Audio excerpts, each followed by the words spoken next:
Hi hello friends, welcome back to our channel.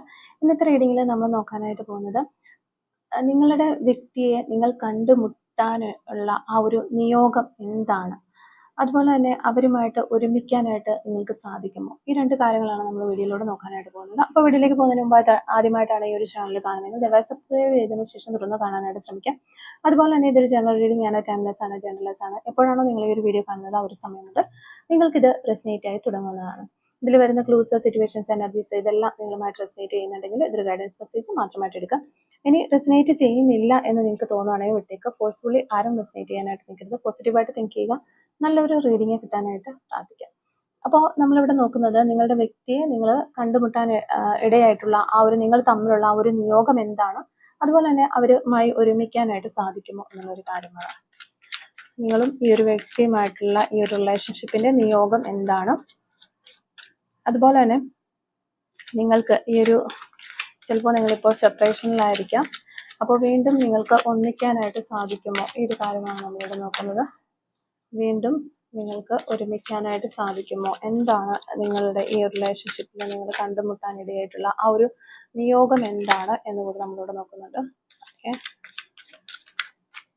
Okay first card നമുക്ക് കിട്ടിയിട്ടുള്ളത് 2 of Wands ഒരു കാർഡാണ്.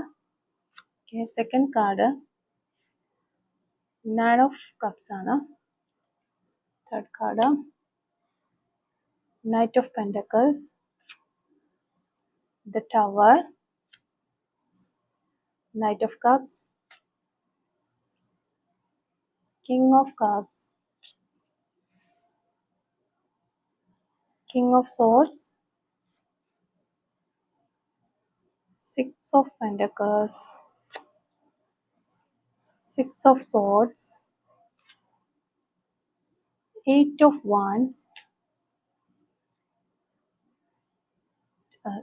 8 of Swords ആണ്.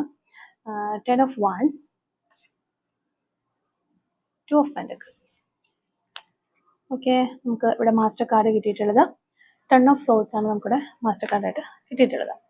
അപ്പോൾ ഇതാണ് നമുക്കിവിടെ കിട്ടിയിരിക്കുന്ന ഒരു സ്പ്രെഡ്. അപ്പോൾ ഫസ്റ്റ് നമ്മളിവിടെ നോക്കുന്നത് നിങ്ങൾ തമ്മിൽ കണ്ടുമുട്ടിയതിൻ്റെ ആ ഒരു നിയോഗം എന്താണ് എന്നുള്ളൊരു കാര്യമാണ്. അപ്പോൾ നമുക്കിവിടെ ഫസ്റ്റ് തന്നെ നമുക്ക് 2 of Wands കിട്ടിയിട്ടുണ്ട്, അതുപോലെ തന്നെ സെക്കൻഡ് കാർഡ് 9 of Cups കിട്ടിയിട്ടുണ്ട്. അപ്പോൾ ഇവിടെ 2 of Wands എന്ന് പറയുമ്പോൾ ഇത് ഒരു വിധി നിങ്ങളെ രണ്ടുപേരെയും ഒരേ പാതയിൽ കൊണ്ടുവന്ന് നിർത്തിയിരിക്കുന്നു എന്നാണ് നമുക്ക് കാണാനായിട്ട് സാധിക്കുന്നത്. അതുപോലെ തന്നെ 9 of Cups എനർജി വരുമ്പോഴത്തേക്കും നിങ്ങളുടെ ഹൃദയത്തിലെ ആഗ്രഹങ്ങളുമായിട്ട് ബന്ധപ്പെട്ട ഒരു റിലേഷൻഷിപ്പാണ് ഇത് എന്നുള്ളതാണ്. അതായത് നിങ്ങളുടെ ഹൃദയത്തിൽ എങ്ങനെയാണോ ഒരു റിലേഷൻഷിപ്പ് വേണ്ടിയിരുന്നത്, അല്ലെങ്കിൽ ഏത് തരത്തിലുള്ള ഒരു വ്യക്തിയാണ് നിങ്ങളുടെ ലൈഫിലേക്ക് വരേണ്ടിയിരുന്നത്, അല്ലെങ്കിൽ എങ്ങനെ പെരുമാറണം എന്നാണ് നിങ്ങളെ സ്നേഹിക്കുന്ന ഒരു വ്യക്തി ഏത് രീതിയിൽ നിങ്ങളോട് കെയർ ചെയ്യണം എന്നാണ് നിങ്ങൾ ആഗ്രഹിച്ചിരുന്നത്, ആ രീതിയിൽ നിങ്ങളിലേക്ക് വന്നിട്ടുള്ള ഒരു പേഴ്സൺ ആണ് ഇത് എന്നാണ് കാണുന്നത്. അപ്പോൾ ഈ ഒരു നിങ്ങൾ തമ്മിലുള്ള ഈ ഒരു കൂടിക്കാഴ്ച സാധാരണമായൊരു പരിചയം മാത്രമല്ല എന്നതാണ്. അപ്പോൾ നിങ്ങളുടെ ജീവിത വഴികളിൽ ഒരു പുതിയ ഒരു ദിശയും ഒരു വലിയ ആഗ്രഹത്തിന്റെ നിറവേറ്റലും കൊണ്ടുവരാനായിട്ട് ഈ വ്യക്തി വന്നിരിക്കുന്നതായിട്ടാണ് നമുക്ക് കാണുന്നത്. അപ്പോൾ നമ്മളിവിടെ പറയുമ്പോൾ ജീവിത വഴികളിൽ ഒരു പുതിയ ദിശ എന്ന് പറഞ്ഞു കഴിഞ്ഞാൽ ചിലപ്പോൾ നിങ്ങളെ ഏതെങ്കിലും തരത്തിൽ മോട്ടിവേറ്റ് ചെയ്തിട്ട് എന്തെങ്കിലും തരത്തിലുള്ളൊരു നിങ്ങൾക്കൊരു ഹാബിറ്റോ കാര്യങ്ങളോ ഒക്കെ ഉണ്ടെന്നുണ്ടെങ്കിൽ ആ ഒരു കാര്യങ്ങളൊക്കെ നല്ല രീതിയിൽ ചെയ്ത് മുന്നോട്ട് വന്ന് അവിടെ ഒരു ഉയർച്ച നേടാനൊക്കെ ഈ ഒരു വ്യക്തി സഹായിക്കുന്നുണ്ട്. അല്ലെങ്കിൽ നിങ്ങൾക്കിപ്പോൾ എന്തെങ്കിലും തരത്തിലുള്ള ഒരു ബാഡ് ഹാബിറ്റോ കാര്യങ്ങളൊക്കെ ഉണ്ടെങ്കിൽ അത് ഒഴിവാക്കണം എന്ന് നിരന്തരമായി പറയുകയും അതിന് വേണ്ടിയിട്ട് ട്രൈ ചെയ്യുകയും അതിന് വേണ്ടിയിട്ടുള്ള തെറാപ്പീസും കാര്യങ്ങളൊക്കെ ചെയ്ത് നിങ്ങളുടെ ഒപ്പം നിന്നിട്ടുള്ള, അങ്ങനെ എക്സാമ്പിളാണ് ഞാൻ പറയുന്നത്. അതുപോലെയുള്ള എന്തോ ഒരു കാര്യങ്ങൾ ഈ ഒരു പേഴ്സൺ നിങ്ങളുടെ ലൈഫിൽ വന്നതിന് ശേഷം നടന്നിട്ടുണ്ട് എന്നാണ് കാണുന്നത്. അപ്പോൾ അതുപോലെ തന്നെ വലിയൊരു ആഗ്രഹത്തിന്റെ നിറവേറലും ഇവിടെ നടന്നിട്ടുണ്ട് എന്നുള്ളതാണ്. അതായത് ഈ ഒരു ബന്ധം നിങ്ങളുടെ ആത്മാവിന്റെ ശരിക്കുമുള്ള ഒരു വളർച്ചയ്ക്കും അതുപോലെ ജീവിതത്തിൽ കുറേയേറെ എക്സ്പീരിയൻസ് തരാനായിട്ടും കാരണമായിട്ടുള്ള ഒരു ബന്ധമാണ് എന്നുള്ളതാണ് നമുക്ക് ഈ ഒരു 2 കാർഡ്സ് നിന്ന് മനസ്സിലാക്കാനായിട്ട് പറ്റുന്നത്. അപ്പോൾ ഈ വ്യക്തിയുടെ യഥാർത്ഥ സ്വഭാവം എന്താണ് എന്ന് നമ്മളിവിടെ നോക്കുകയാണെങ്കിൽ നമുക്കിവിടെ നൈറ്റ് ഓഫ് കപ്സ് വന്നിട്ടുണ്ട്, അതുപോലെ തന്നെ കിങ് ഓഫ് കപ്സും വന്നിട്ടുണ്ട്, നൈറ്റ് ഓഫ് കപ്സും വന്നിട്ടുണ്ട്, കിങ് ഓഫ് സോൾസും വന്നിട്ടുണ്ട്. 3 കാർഡുകൾ നമുക്കിവിടെ അടുപ്പിച്ച് വന്നിട്ടുണ്ട്. അപ്പോൾ ഈ ഒരു 3 കാർഡുകളും ചേർന്ന് പറയുന്നത് ഈ വ്യക്തിക്ക് ആഴത്തിലുള്ള ഫീലിങ്സുകൾ ഉണ്ടാകാം, അല്ലെങ്കിൽ ഉണ്ട് എന്ന് തന്നെയാണ്. പക്ഷെ അവർ ചിലപ്പോൾ ഒരു പലപ്പോഴും അവർ എല്ലാ കാര്യങ്ങൾക്കും ഒരു ഡിസിഷൻ എടുക്കേണ്ടതോ അല്ലെങ്കിൽ പറയേണ്ടതോ സംസാരിക്കേണ്ടതോ ഒരു കാര്യങ്ങൾ വരുന്ന സമയത്ത് അവർ മനസ്സ് അല്ലെങ്കിൽ അവരുടെ ഫീലിങ്സിനേക്കാൾ കൂടുതലായിട്ടും അവരുടെ ഒരു ബ്രെയിൻ ആണ് യൂസ് ചെയ്യുന്നത്, അവരുടെ ബുദ്ധി ഉപയോഗിച്ചാണ് അവർ തീരുമാനങ്ങൾ എടുക്കുന്നത് എന്നാണ് കാണുന്നത്. അതായത് ഒരു വികാരത്തിന്റെ പുറത്ത് തീരുമാനം എടുക്കുന്നതും പ്രാക്ടിക്കലായിട്ട് ചിന്തിച്ച് തീരുമാനം എടുക്കുന്നതും രണ്ടും രണ്ടാണ്. നമുക്ക് വളരെയധികം ഒരു സങ്കടം വരുന്ന സമയത്ത് നമ്മൾ പെട്ടെന്നൊരു ഡിസിഷൻ എടുക്കുന്നു, ഓക്കെ ഇതിങ്ങനെ ചെയ്യാം, അല്ലെങ്കിൽ വളരെയധികം സന്തോഷിച്ചിരിക്കുന്ന ഒരു സമയത്ത് നമ്മൾ ഡിസിഷൻ എടുക്കുന്നു. ഇത് ശരിയായ രീതിയിൽ ഉള്ള ഡിസിഷൻ ആണോ എന്ന് ചോദിച്ചു കഴിഞ്ഞാൽ ഒരിക്കലും അതൊരു നല്ല രീതിയിലുള്ള ഒരു ഡിസിഷൻ ആകാനുള്ള ഒട്ടും ചാൻസ് ഇല്ല. പക്ഷെ ലൈഫിൽ നമ്മൾ നോക്കുമ്പോൾ ജീവിതത്തിൽ നമ്മൾ കണ്ടുമുട്ടുന്ന പല ആളുകളുടെയും കാര്യങ്ങൾ എടുക്കുകയാണെങ്കിൽ പലരും പലപ്പോഴും ആ ഒരു ഫീലിങ്സിന് പുറത്താണ് ഓരോ തീരുമാനങ്ങൾ എടുക്കുന്നതായിട്ട് നമുക്ക് കാണാൻ പറ്റും. അപ്പൊ എന്തായാലും ഇവിടെ നിങ്ങളുടെ പേഴ്സണെ സംബന്ധിച്ച് പറയുകയാണെങ്കിൽ അവര് അങ്ങനത്തെ ഒരാളല്ല എന്നുള്ളതാണ്. അവര് കുറച്ച് ഫീലിങ്സ് ഒക്കെ ഒന്ന് മാറിയിരിക്കട്ടെ, ഒരു പ്രാക്ടിക്കൽ ആയിട്ടുള്ള കാര്യങ്ങൾ ലൈഫിൽ വേണം എന്ന് വിചാരിച്ച് ബുദ്ധിപരമായിട്ട് ചിന്തിച്ച് തീരുമാനങ്ങളൊക്കെ എടുക്കുന്ന ഒരു വ്യക്തിയായിരിക്കും.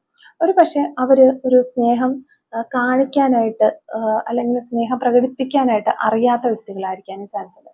പക്ഷെ ഉള്ളിൻ്റെ ഉള്ളിൽ വളരെയധികമുള്ള ഫീലിങ്സ് നിങ്ങളോട് ശക്തമായിട്ട് നമുക്ക് കാണാൻ പറ്റുന്നുണ്ട് കാർഡുകൾ. അതുകൊണ്ടാണ് ഈ ഒരു ബന്ധത്തിൽ സ്നേഹവും ശരിക്കും ബുദ്ധിയും തമ്മിലുള്ള അല്ലെങ്കിൽ ഫീലിങ്സും ബ്രെയിനും തമ്മിലുള്ള ഒരു സംഘർഷം ഉണ്ടാകാനായിട്ടുള്ള ഒരു സാധ്യത നമുക്കിവിടെ കാണാൻ പറ്റുന്നത്. അപ്പം പിന്നെ ഈ ഒരു നമുക്കൊരു ടവർ കാർഡും അതുപോലെ 10 ഓഫ് സോർഡ്സ് 10 ഓഫ് വാൻഡ്സ് ഇത് വന്നിട്ടുണ്ട്. ടവർ കാർഡ് വന്നിട്ടുണ്ട്, അതുപോലെ തന്നെ 10 ഓഫ് വാൻഡ്സും വന്നിട്ടുണ്ട്, 10 ഓഫ് സോർഡ്സും വന്നിട്ടുണ്ട്.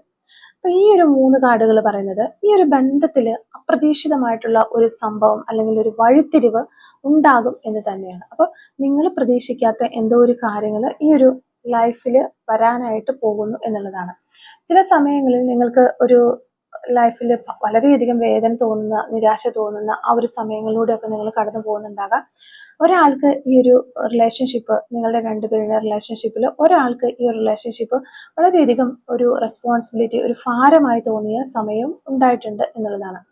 എന്നാൽ ദ ടവർ പലപ്പോഴും ആ ഒരു പഴയ കാര്യങ്ങളെയെല്ലാം തകർത്ത് കളഞ്ഞതിന് ശേഷം പുതിയ ഒന്നിന് ഒരു തുടക്കം കുറിക്കുന്നു എന്നുള്ള രീതിയിൽ നമുക്ക് ടവറിനെ കാണാനായിട്ട് സാധിക്കും. അതുകൊണ്ട് തന്നെ നമുക്കിവിടെ പറയാനായിട്ട് പറ്റും, നിങ്ങൾ ഒരുമിക്കുമോ അല്ലെങ്കിൽ നിങ്ങളിപ്പോൾ സെപ്പറേഷൻ നിൽക്കുന്ന ആളുകളാണെങ്കിൽ നിങ്ങൾ ഒരുമിച്ച് ചേരാനുള്ള ചാൻസ് ഉണ്ട് എന്നൊരു ക്വസ്റ്റ്യൻ നമ്മളിവിടെ ചോദിച്ചിരുന്നു. ആ ക്വസ്റ്റ്യനൊരു ആൻസർ ഈ ടവർ കാർഡാണ് നമുക്ക് പറഞ്ഞു തരുന്നത്. അതിനെ സപ്പോർട്ട് ചെയ്ത് 10 ഓഫ് സോർഡ്സും 10 ഓഫ് വാൻഡ്സും കൂടി വരുമ്പോഴത്തേക്കും നമുക്ക് ഉറപ്പിച്ച് പറയാനായിട്ടും പറ്റും ഈ ഒരു ബന്ധത്തിൽ വലിയ മാറ്റങ്ങൾ സംഭവിക്കാനായിട്ട് പോകുന്നു, അല്ലെങ്കിൽ സംഭവിച്ചു തുടങ്ങിയിരിക്കുന്നു എന്ന് തന്നെ നമുക്ക് പറയാൻ പറ്റും. പിന്നെ നമ്മളിവിടെ നോക്കുമ്പോൾ നമുക്ക് 6 ഓഫ് പെൻറ്റക്കിളും അതുപോലെ 6 ഓഫ് സോർഡ്സും തൊട്ടടുത്തടുത്തായിട്ട് 2 കാർഡുകൾ വന്നിട്ടുണ്ട്. 6 ഓഫ് പെൻറ്റക്കിൾ, 6 ഓഫ് സോർഡ്സും. ഈ ഒരു കാർഡുകൾ ഈ ഒരു റിലേഷൻഷിപ്പിൽ ഒരു ഒരു മിതത്വം കൊണ്ടുവരാനായിട്ട് സഹായിച്ചിട്ടുണ്ട് എന്നുള്ളതാണ്, അല്ലെങ്കിൽ ഒരു മിതത്വം വന്നിട്ടുണ്ട് എന്നതാണ്. ഒരു നല്ല രീതിയിൽ ഒന്ന് മനസ്സിലാക്കാനോ അല്ലെങ്കിൽ സ്നേഹിക്കാനോ ഒക്കെ ഉള്ളൊരു മനസ്സ് ഈ രണ്ട് വ്യക്തികൾക്കും അവരുടെ മനസ്സ് ഒന്ന് പാകപ്പെട്ട് വന്നൊരു സമയം എന്ന് വേണമെങ്കിൽ പറയാം. ഒരാള് ഈ റിലേഷൻഷിപ്പിൽ കൂടുതലായിട്ട് എഫേർട്ട് ഇട്ടു എന്നാണ് പറയുന്നത്, മറ്റേ ആള് കുറച്ച് ഒരു എഫേർട്ട് മാത്രമാണ് ഈ റിലേഷൻഷിപ്പിൽ കൊടുത്തിട്ടുള്ളത്. അപ്പോൾ ഒരാള് കൂടുതലായി നൽകുകയും മറ്റൊരാള് കുറച്ച് നൽകുകയും ചെയ്തു കഴിഞ്ഞാൽ അവരുടെ റിലേഷൻഷിപ്പ് വളരെയധികം ഒരു ഡിഫിക്കൽട്ട് ആയിട്ട് മാറും. ഒരു പക്ഷേ ചില സമയങ്ങളിൽ നിങ്ങൾക്ക് ചിലപ്പോൾ ദൂരേക്ക് മാറി നിൽക്കേണ്ടതായിട്ടൊക്കെ വന്നിട്ടുണ്ടാകാം. അപ്പോൾ ഇതൊക്കെ നിങ്ങളുടെ ലൈഫിന്റെ അല്ലെങ്കിൽ നിങ്ങളെ ചിലപ്പോൾ നിങ്ങളുടെ പേഴ്സൺ തന്നെ ഈ റിലേഷൻഷിപ്പിൽ നിന്ന് മാറ്റി നിർത്തിയിട്ടുണ്ടാകും, സെപ്പറേറ്റ് ചെയ്ത് വിട്ടിട്ടുണ്ടാകാം, ഒറ്റപ്പെടുത്തിയിട്ടുണ്ടാകാം. അപ്പോൾ ഇതൊക്കെ ഈ ഒരു ലൈഫിൽ ഈ ഒരു റിലേഷൻഷിപ്പിൽ നിന്ന് നിങ്ങൾക്ക് കിട്ടേണ്ടുന്ന എക്സ്പീരിയൻസ് ആണ് എന്നാണ് ഇവിടെ നമുക്ക് കാണാനായിട്ട് വരുന്നത്. അപ്പോൾ ഇപ്പോഴത്തെ തടസ്സങ്ങൾ നമ്മൾ നോക്കുകയാണെങ്കിൽ 8 ഓഫ് സോർഡ്സും അതുപോലെ 2 ഓഫ് പെൻറ്റക്കിൾസും നമുക്കിവിടെ കാണുന്നുണ്ട്. ഇപ്പോൾ ഈ ഒരു ബന്ധത്തിൽ ഒരു വളരെയധികം സംശയവും അതുപോലെ മാനസിക തടസ്സങ്ങളും ഒക്കെ ഉണ്ട് എന്നാണ് നമുക്ക് കാണാൻ പറ്റുന്നത്. ഒരാളെ ജീവിതത്തിലെ മറ്റുത്തരവാദിത്തങ്ങളും അതുപോലെ ഈ ഒരു ബന്ധത്തിനുമിടയിൽ ബാലൻസ് ചെയ്യാനായിട്ട് ശ്രമിക്കുന്നു. അപ്പോൾ നിങ്ങളുടെ പേഴ്സന്റെ ഒരു എനർജി നോക്കുകയാണെങ്കിൽ അതാണ് നമുക്ക് പറയാൻ പറ്റുന്നത്. അവരുടെ ജീവിതത്തിലെ കുറേ ഉത്തരവാദിത്തങ്ങൾ ഈ ഒരു പേഴ്സൺ ഉണ്ട്, അതുപോലെ തന്നെ ഇവിടെ ഈ ഒരു റിലേഷൻഷിപ്പും ഉണ്ട്. അപ്പൊ നിങ്ങളെയും ഈ റിലേഷൻഷിപ്പിനെയും ഒരു വശത്തും അവരുടേതായ ഫാമിലി പ്രോബ്ലംസ്, അവരുടേതായ പ്രശ്നങ്ങൾ മറുവശത്തും. അപ്പൊ ഇതിനിടയിൽപ്പെട്ട ഞെങ്ങി ഞെരുങ്ങുന്ന ഒരു പേഴ്സന്റെ എനർജിയാണ് നമുക്കിവിടെ കാണാൻ പറ്റുന്നത്. എന്ത് ചെയ്യണമെന്നല്ല, രണ്ടും ബാലൻസ് ചെയ്യാനായിട്ട് അവർ കഷ്ടപ്പെടുകയാണ്. അപ്പൊ അതിനാല് കാര്യങ്ങൾക്കൊന്നും ഒരു വ്യക്തത ഈ ഒരു സമയത്ത് ഉണ്ടാകണം എന്നില്ല. ഒരു സ്റ്റേബിൾ ആയിട്ടോ ഒരു ക്ലാരിറ്റിയോ ഒന്നും തരാതെ ഈ ഒരു പേഴ്സൺ പോകുന്നുണ്ടാകാം എന്നുള്ളതാണ് നമുക്ക് മനസ്സിലാകുന്നത്. അപ്പൊ നിങ്ങൾ രണ്ടുപേരും ഇവിടെ ഒന്നാകാനുള്ളൊരു സാധ്യത ഉണ്ടോ എന്ന് നമ്മൾ നോക്കിക്കഴിഞ്ഞാൽ നമുക്കിവിടെ നൈറ്റ് ഓഫ് പെന്റക്കിൾസ് വന്നിട്ടുണ്ട്, അതുപോലെ കിങ് ഓഫ് കപ്സും നമുക്ക് കാണുന്നുണ്ട്. ഇത് വളരെ പ്രധാനപ്പെട്ട ഒരു കോമ്പിനേഷൻ കാർഡാണ് ശരിക്കും പറയാം. നൈറ്റ് ഓഫ് പെന്റക്കിൾസ് എന്ന് പറയുമ്പോൾ കാര്യങ്ങൾ മന്ദഗതിയിൽ മുന്നോട്ട് പോകും എന്നാണ് നമുക്ക് പറയാനായിട്ട് പറ്റും. കിങ് ഓഫ് കപ്സിന്റെ ഒരു കാര്യം വരുമ്പോഴത്തേക്കും ഫീലിങ്സുകൾ ഒരു സ്റ്റേബിൾ ആയിട്ടുള്ളതായിട്ട് മാറാനുള്ളൊരു ചാൻസ് ഉണ്ട് എന്നുള്ളതാണ്. ഈ ഒരു പേഴ്സണ് നിങ്ങളെ കുറിച്ചുള്ള ഫീലിങ്സ് അല്ലെങ്കിൽ നിങ്ങളുടെ റിലേഷൻഷിപ്പിന്റെ ഒരു ഫീലിങ്സ് ഒക്കെ വരുന്ന സമയത്ത് ഓക്കെ, കുറച്ചു നേരം അവർക്ക് ആ ഒരു ഫീലിങ്സും കാര്യങ്ങളൊക്കെ ഉണ്ടാവും. പിന്നെ അതിനുശേഷം അവരത് മാറ്റി വേറെ കാര്യങ്ങളിലേക്കൊക്കെ ഡൈവേർട്ട് ചെയ്ത് അവരെ തന്നെ അവരിങ്ങനെ കൊണ്ടുപോകുന്ന ഒരവസ്ഥ. പക്ഷെ ഇനി അങ്ങോട്ടേക്ക് അവർക്ക് അതിന് സാധിക്കണമെന്നില്ല. കാരണം കിങ് ഓഫ് കപ്സ് നമുക്ക് അതാണ് പറഞ്ഞു തരുന്നത്, ഫീലിങ്സുകൾ സ്റ്റേബിൾ ആയിട്ട് മാറാനായിട്ട് സാധ്യതയുണ്ട്. അപ്പൊ ആ ഒരു ഫീലിങ്സുകൾ ഒരിക്കലും അവരിൽ നിന്ന് മാറിപ്പോകത്തില്ല. അപ്പൊ ആ ഒരു ഫീലിങ്സിന് വേണ്ടിയിട്ട് എന്തെങ്കിലുമൊക്കെ ഒരു ആക്ഷൻ എടുക്കാനായിട്ട് അവര് നിർബന്ധിതരാകും എന്നുള്ളതാണ്. അതായത് ഉടനെ നിങ്ങൾ ഒന്നാകണമെന്നില്ല, പക്ഷെ കുറച്ച് സമയമെടുത്ത് ഈ ഒരു റിലേഷൻഷിപ്പിന് വീണ്ടും ഒരു സ്ഥിരതയിലേക്ക് അല്ലെങ്കിൽ ഒരു സ്റ്റേബിൾ ആയിട്ട് വരാനുള്ള ഒരു സാധ്യത നമുക്കിവിടെ കാണാനും പറ്റുന്നുണ്ട്. അപ്പോൾ ഓവറോൾ എനർജി പറയുകയാണ്, നിങ്ങൾ ഈ ഒരു വ്യക്തിയെ കണ്ടുമുട്ടിയത് ഒരു കാർമിക് കണക്ഷൻ പോലെയാണ്. ഈ ഒരു ബന്ധം നിങ്ങളെ ഒരു സ്നേഹം, അതുപോലെ ക്ഷമ എന്താണെന്ന്, അല്ലെങ്കിൽ ആത്മബന്ധം എന്താണ്, ആത്മബലം എന്താണ് എന്നൊക്കെ പഠിപ്പിക്കാനായിട്ട് ഈ ഒരു ബന്ധം നിങ്ങളെ സഹായിച്ചു എന്നാണ് നമുക്ക് മനസ്സിലാക്കാൻ പറ്റുന്നത്. അല്ലെ അതിന് വേണ്ടിയിട്ടാണ് ഈ ഒരു റിലേഷൻഷിപ്പ് നിങ്ങൾക്ക് തന്നിട്ടുള്ളത് യൂണിവേഴ്സായിട്ട്. അപ്പൊ ചില വലിയ വലിയ പരീക്ഷണങ്ങൾ ഉണ്ടായെങ്കിലും ശരിയായ സമയത്ത് കാര്യങ്ങൾ ശാന്തമായ ശരിയായ ദിശയിലേക്ക് പോകാനായിട്ടുള്ള ഒരു സാധ്യതയും ഈ ഒരു റീഡിങ്ങിൽ നമുക്ക് പറയാനായിട്ട് പറ്റും. അപ്പോൾ നിങ്ങൾ ഈ ഒരു പേഴ്സണെ കണ്ടുമുട്ടിയത് എന്താണെന്നും അത് എന്തിലേക്കാണ് പോകുന്നതെന്നും ഉള്ള കാര്യങ്ങളാണ് നമ്മളിപ്പോൾ നോക്കിയത്. പിന്നെ ഈ ഒരു ബന്ധത്തിൽ വീണ്ടും ഒരു കോണ്ടാക്ട് ഉണ്ടാകാനുള്ള ഒരു ചാൻസ് ഉണ്ടോ എന്ന് ഈ ഒരു സെയിം കാർഡുകൾ വെച്ചിട്ട് നമ്മൾ നോക്കുമ്പോൾ ഇവരുടെ മനസ്സിൽ വലിയൊരു സമ്മർദ്ദവും അതുപോലെ ആശയക്കുഴപ്പവും ഒക്കെ ഇവർ അനുഭവിക്കുന്ന ഒരവസ്ഥയിലൂടെയാണ് അവർ കടന്നു പോകുന്നത്. ചിലപ്പോൾ അവർക്ക് നിങ്ങളോട് സംസാരിക്കണമെന്ന് തോന്നിയാലും അപ്പൊ എങ്ങനെ തുടങ്ങണം എന്നറിയാതെ ഇരിക്കുന്ന ഒരു വ്യക്തിയുടെ എനർജി നമുക്ക് വരുന്നുണ്ട്. അപ്പൊ എങ്ങനെ തുടങ്ങണം, ഇത് പറഞ്ഞാൽ അവർക്ക് ഇഷ്ടപ്പെടുമോ, അല്ലെങ്കിൽ എന്നെ അവര് ഇത് പറഞ്ഞ് അങ്ങോട്ട് ചെല്ലുമ്പോൾ എന്നെ അവർ കളിയാക്കി വിടുമോ, അങ്ങനെയൊക്കെയുള്ള എന്നെ റിജക്ട് ചെയ്യുമോ, അങ്ങനെയൊക്കെയുള്ള ഒത്തിരി ഓവർ തിങ്കിങ്ങിലൂടെ കടന്നു പോകുന്ന പേഴ്സൺസിന്റെ എനർജി നമുക്കിവിടെ കാണാൻ പറ്റുന്നുണ്ട്. അതിനാൽ ഈ ഒരു സമയത്ത് അവരെ തടഞ്ഞു നിർത്തിയിരിക്കുന്ന ഒരവസ്ഥയാണ്. വേണ്ട വേണ്ട വേണ്ട എന്നുള്ള രീതിയിൽ, വേണ്ട പോണ്ട, ഇവിടെ നിന്ന് ഇങ്ങനെ നല്ല രീതിയിൽ ഒരു റെസ്പോൺസ് കിട്ടത്തില്ല, അതുകൊണ്ട് പോണ്ട എന്ന് മനസ്സിനെ പറഞ്ഞ് പഠിപ്പിച്ച് അവരെ തന്നെ സ്വയം തടഞ്ഞു നിർത്തിയിരിക്കുന്നതായിട്ടാണ് നമുക്ക് കാണാൻ പറ്റുന്നത്. അപ്പം പിന്നെ ഇവിടെ നമുക്ക് 6 ഓഫ് സോഴ്സ് വരുമ്പോഴത്തേക്കും ഇപ്പോൾ ഉള്ള ഈ ബുദ്ധിമുട്ടുകളും സംഘർഷങ്ങളും ഒക്കെ മന്ദമായിട്ട് പതിയെ രീതിയിൽ മാറാനായിട്ട് പോകുന്നു. ഒരു പക്ഷേ ഈ ഒരു വ്യക്തി തന്നെ ഒന്ന് ശാന്തമായി കഴിഞ്ഞ് വീണ്ടും നിങ്ങളുമായിട്ട് സംസാരിക്കാനായിട്ട് ശ്രമിക്കും എന്നുള്ളതാണ് നമുക്കിവിടെ കിട്ടുന്നത്. അല്ലാതെ അവര് തീർത്തും ഇത് വേണ്ട എന്ന രീതിയിൽ പോയിട്ടുള്ളതല്ല. അവരുടെ മനസ്സൊന്ന് ശാന്തമൊക്കെ ആയി കഴിഞ്ഞിട്ട് അവർ തിരിച്ചു വരാനുള്ള ചാൻസ് ഉണ്ട്. അപ്പൊ കോണ്ടാക്ട് കിട്ടും എന്നുള്ളതിന്റെ ഒരു സൂചന നമുക്ക് വരുന്നത് ഈ നൈറ്റ് ഓഫ് കപ്സും അതുപോലെ നൈറ്റ് ഓഫ് പെന്റക്കിൾസുമാണ്. ഈ രണ്ട് കാർഡുകൾ സാധാരണ ഒരു മെസ്സേജ് അല്ലെങ്കിൽ കോള് അല്ലെങ്കിൽ വീണ്ടും നിങ്ങളെ സമീപിക്കാനുള്ള ഒരു ശ്രമം എന്ന രീതിയിൽ ഡയറക്റ്റ് പറയാനായിട്ട് പറ്റുന്ന എനർജീസ് ആണ്.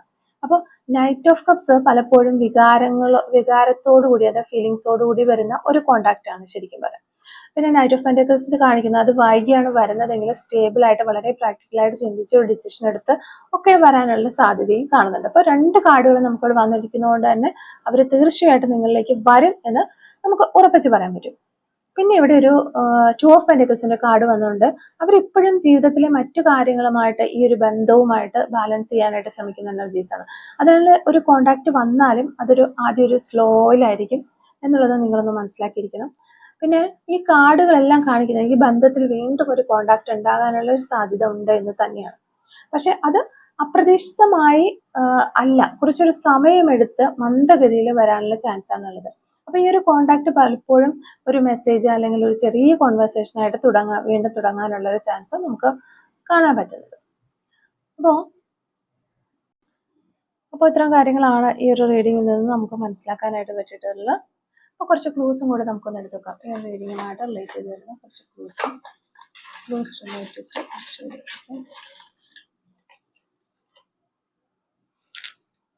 ഓക്കെ, ഫസ്റ്റ് ക്ലൂ നമുക്ക് കിട്ടുന്നത് mole on right cheeks, right സൈഡിലെ കവിളിലും മറുകളിലെ വ്യക്തികളാകാനുള്ള ചാൻസിൽ മലപ്പുറം ജില്ല നമുക്കിവിടെ കിട്ടുന്നുണ്ട്.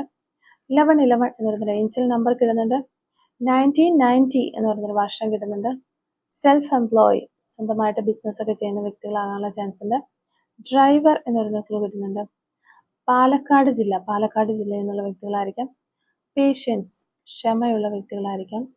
Purple colour, number 31, 2001, true love, 1979, January month, number 9, tattoo on hand, 1982, yes possible, number 50, letter U, honest എന്ന് പറയുന്ന ക്ലൂ നമുക്കിവിടെ കിട്ടുന്നുണ്ട്. Cooking, this month, red color, 7 days, 1998, rider എന്ന് പറയുന്നൊരു ക്ലൂ കിട്ടുന്നുണ്ട്. Gaming, 2004, number 37. അപ്പോൾ ഇത്രയും ക്ലൂസ് ആണ് ഈ റീഡിങ്ങുമായിട്ട് റിലേറ്റ് ചെയ്ത് നമുക്ക് കിട്ടുന്നത്. അപ്പോൾ ഈ ക്ലൂസും അതുപോലെ തന്നെ റീഡിങ്ങും ഒക്കെ നിങ്ങളുമായിട്ട് റെസിനേറ്റ് ചെയ്യുന്നുണ്ടെങ്കിൽ തീർച്ചയായിട്ടും കമൻറ്റ് വഴി അറിയിക്കാനായിട്ട് ശ്രമിക്കാം. അതുപോലെ തന്നെ റീഡിങ് നിങ്ങൾക്ക് ഇഷ്ടമാകുകയാണെങ്കിൽ തീർച്ചയായിട്ടും ലൈക്ക് ചെയ്യുക. കമൻറ്റ് സെക്ഷനിൽ ഹൈപ്പ് കൂടി ഒന്ന് ചെയ്തിട്ട് പോകാനായിട്ട് ശ്രമിക്കാം. Thank you for watching.